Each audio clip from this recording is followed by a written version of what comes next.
কি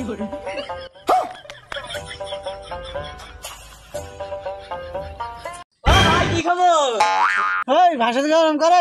আরে একটু মজা করলাম তোমার সাথে। মজা করতে এরকম করে মজা করতে হয়? তোমার একটা প্রশ্ন হবে, তুমি উত্তর দিতে পারবা? পারবো, কি প্রশ্ন ধর। মনে করো তুমি আর আমি একটা জঙ্গলে যাচ্ছি। আচ্ছা ধরো গেলাম। মনে করো জাতি জাতি একটা আপেল পাইছি, সেটা কি দেখাবে? তুমি ছোট মাছ, তুমি খেয়ে আনি। তাহলে আমারই দিবা খাতি। তুমি খেয়ে আনি তাহলে। আচ্ছা ঠিক আছে। আর একটু জাতি জাতি একটা পানির বোতল পেলাম, সেটা খাবে কিটা? বললে তোমার দিলাম, পানির বোতল তুমি খেয়ে আনি। পানি দিবা সব খাতি।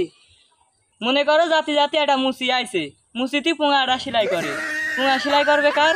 সব তো তোমারে খাওয়ালাম, ওরা তোমারে সেলাই করবানি। তো পোঙা সেলাই করে দিলে। এবার জাতি জাতি একটা বাঘ আইছে, বাঘে হলে মানুষের পোঙা মারে, এখন পোঙাটা মারবে কার? সব তো তোমারে খাওয়ালাম, পোঙাটা তোমারই মারবে। ফিরোজ ভাই, আমার তো পোঙা সেলাই করা। আমি পারি না আর পারি না।